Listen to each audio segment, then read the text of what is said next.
Good morning students.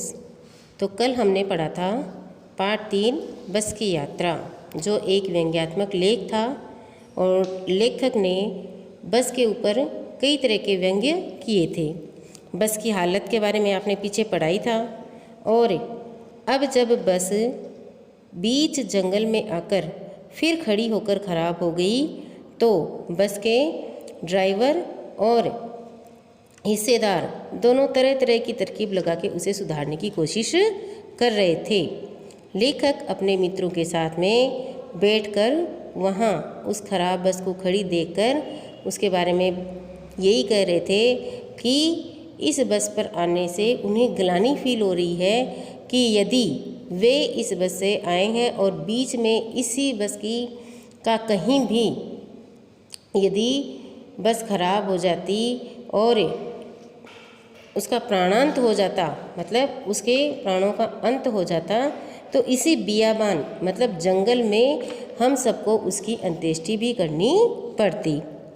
अब हम इससे आगे का पढ़ेंगे कि हिस्सेदार साहब ने इंजन खोला और कुछ सुधारा।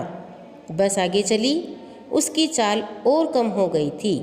जैसे तैसे करके हिस्सेदार साहब और ड्राइवर ने उसका बस का कोई पार्ट्स खोला और उसे फिर सुधारने की कोशिश की, तो बस फिर थोड़ी थोड़ी आगे चलने लगी। धीरे धीरे वृद्धा की आँखों की ज्योति जाने लगी, मतलब बस की लाइट धीरे धीरे डिम होने लगी, कमज़ोर होने लगी। चांदनी में रास्ता टटोलकर वह रेंग रही थी। अब बस चांद की रोशनी में ही धीरे धीरे चल रही थी।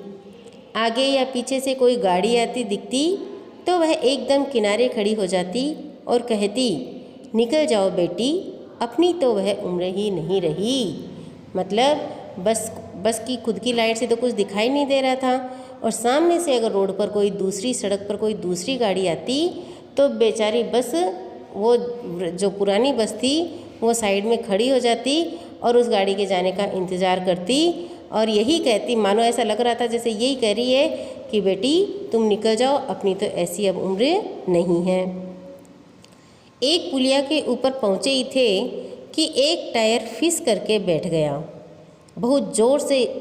बस बहुत ज़ोर से हिलकर थम गई।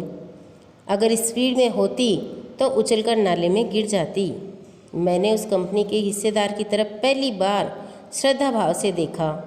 वह टायरों की हालत जानते हैं, फिर भी जान हथेली पर लेकर इसी बस से सफ़र कर रहे हैं।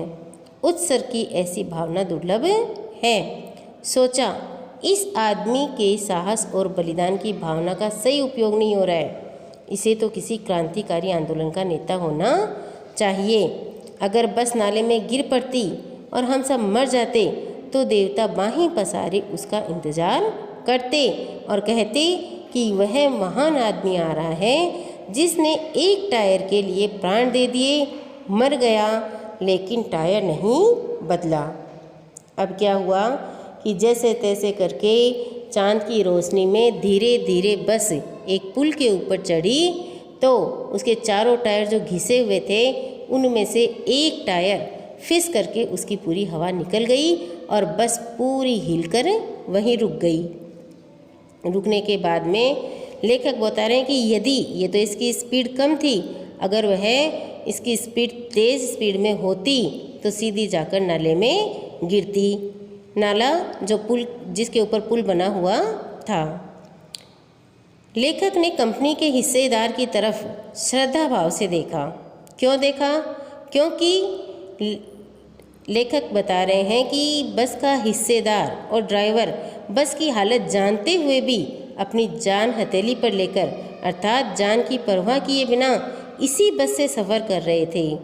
कि चलो यात्रियों को तो ध्यान नहीं था कि बस की क्या हालत है, लेकिन हिस्सेदार और ड्राइवर रोज़ उस बस में सफ़र करते हैं, उसकी हालत अच्छी तरीके से जानते हैं कि यदि इसका एक भी टायर गिर गया या पंचर हो गया तो बस की क्या हालत हो सकती है। ये सब कुछ जानते हुए भी वे इसी बस में सफ़र कर रहे थे। उत्सर्ग की ऐसी भावना दुर्लभ है। उत्सर्ग मतलब होता है बलिदान, और दुर्लभ का अर्थ होता है कठिन। तो वो जो बलिदान दे रहे थे उसकी ऐसी भावना सब में मिलना बहुत कठिन है। सोचा इस आदमी के साहस और बलिदान की का सही उपयोग नहीं हो रहा है। अगर बस नाले में पड़ती तो अब यहाँ पर लेखक और एक बस पर व्यंग्य कसते हुए कह रहे हैं कि यदि यह बस नाले में गिर जाती और हम सब मर जाते तो ऊपर भगवान हमारा बाहें पसारे इंतज़ार करते और कहते कि वह महान आदमी आ रहा है। यहाँ पर महान आदमी किसे कहा गया है? बस के हिस्सेदार को। महान क्यों कहा गया है? कि जिसने एक टायर के लिए अपने प्राण दे दिए, मर गया लेकिन टायर नहीं बदला।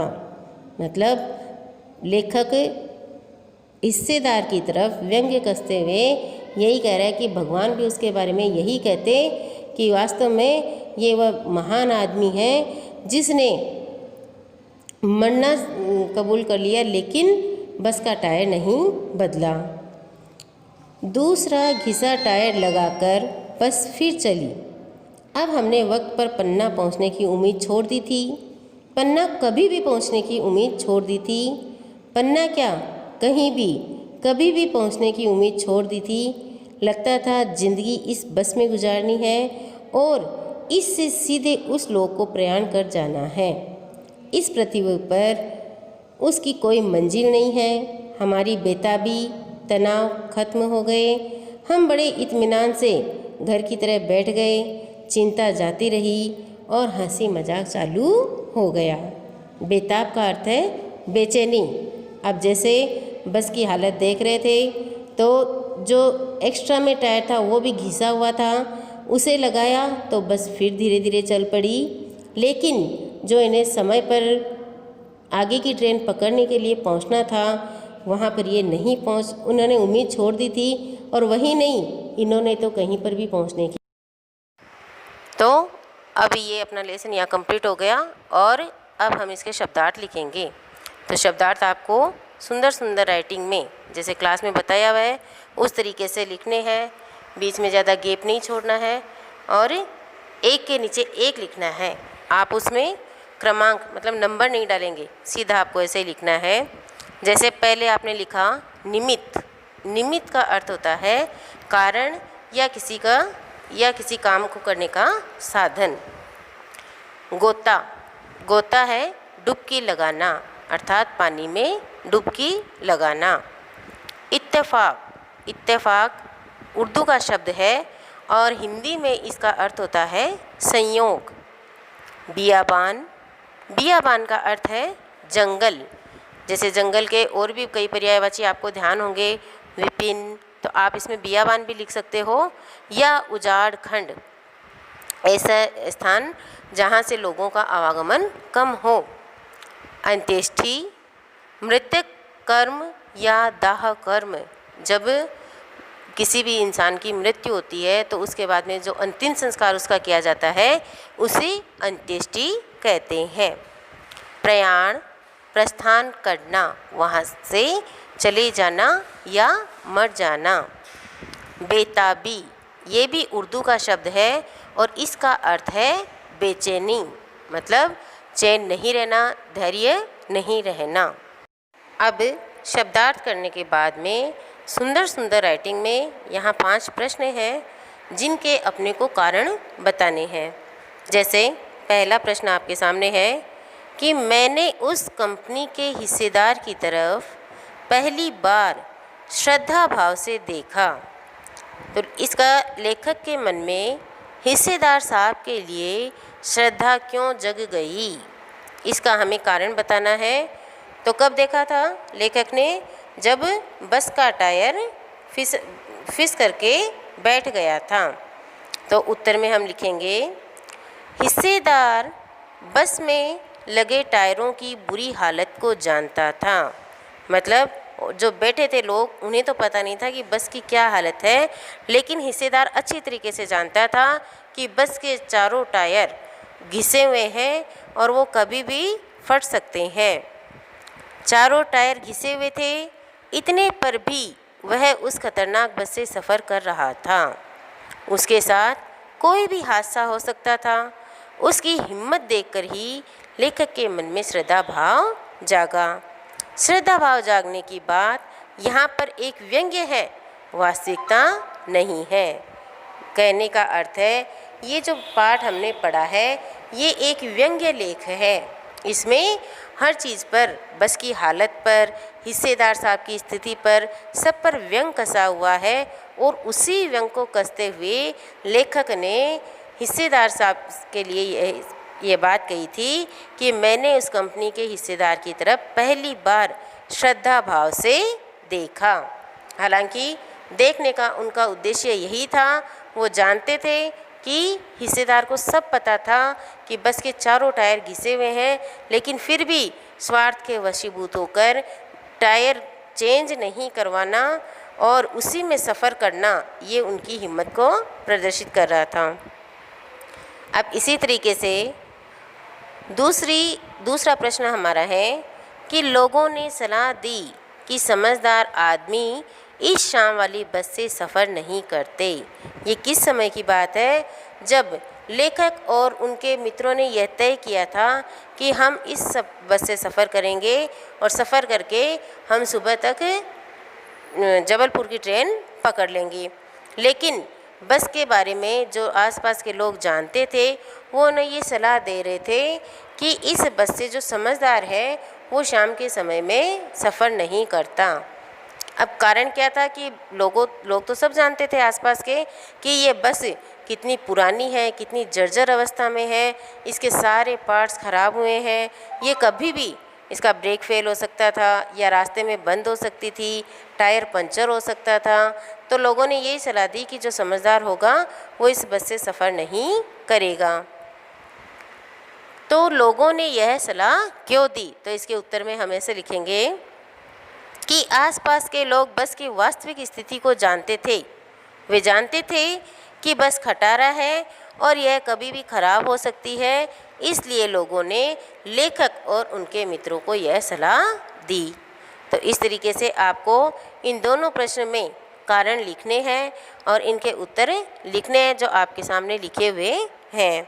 तो ये आज का आपका होमवर्क रहेगा कि पहले आपको शब्दार्थ करने हैं, फिर सुंदर सुंदर राइटिंग में ये दोनों प्रश्न करने हैं और इस तरीके से कल हम इसी पाठ का तीसरा प्रश्न करेंगे। तो अब आप सबने जिन बच्चों ने अभी तक भी मार्केट से बुक्स नहीं ली है, आप फटाफट से बुक लो और नोटबुक अपनी स्कूल में है तो आप आके काम करना। जिसने अभी तक शुरू नहीं किया है वो कर लें, क्योंकि 3 लेसन अपने हो चुके हैं और जब तक वीडियो से क्लासेस ऐसे ही चलती रहेंगी आपको काम तो आपको करना है। जितना आप पीछे रहोगे ये काम आपको फिर एक साथ करना पड़ेगा और फिर समझ में भी नहीं आएगा। जब तक आप बुक्स नहीं खरीदोगे आप बराबर लेसन को नहीं रीड कर सकोगे और रीड नहीं करोगे तो आपको समझ में नहीं आएगा। इसलिए मैं बार बार आपसे यही रिक्वेस्ट कर रही हूँ कि फटाफट से आप मार्केट में बुक अवेलेबल है, आप बुक लाइए और अपनी स्क्रीन पर जो आपको सामने दिखाई दे रहा है मोबाइल पर, आप उसको बुक में देखिए और बुक में देखकर जहाँ जहाँ मैं बोल रही हूँ वहाँ आप उसे पढ़िए। पढ़ने से ही आपको ये पाठ अच्छे से समझ में आएगा। और ऐसा नहीं है कि मोबाइल पर देखने के बाद में आपने दोबारा बुक नहीं उठाई, आपको दोबारा बुक उठाकर आगे का भी थोड़ा सा और पढ़ना है ताकि समझने में और भी आपको आसानी रहेगी। काम जिस तरीके से हम क्लास में सुंदर सुंदर राइटिंग में वर्क करते थे वैसे आपको सुंदर सुंदर राइटिंग में वर्क करना है और जो आपको होमवर्क मिले वो आपको टाइमली करना है। फिर भी यदि आपको कुछ नहीं समझ में आ रहा है या कैसे करना है तो आप हमें कॉल कर सकते हैं या किसी भी टीचर का कुछ भी पढ़ाया हुआ समझ में नहीं आ रहा है तो आप मुझे कॉल करके पूछ सकते हैं। लेकिन बेटा काम आपको करना ही है, तो आप इस चीज़ को लापरवाही में नहीं लें और बराबर अपना होमवर्क करते रहें।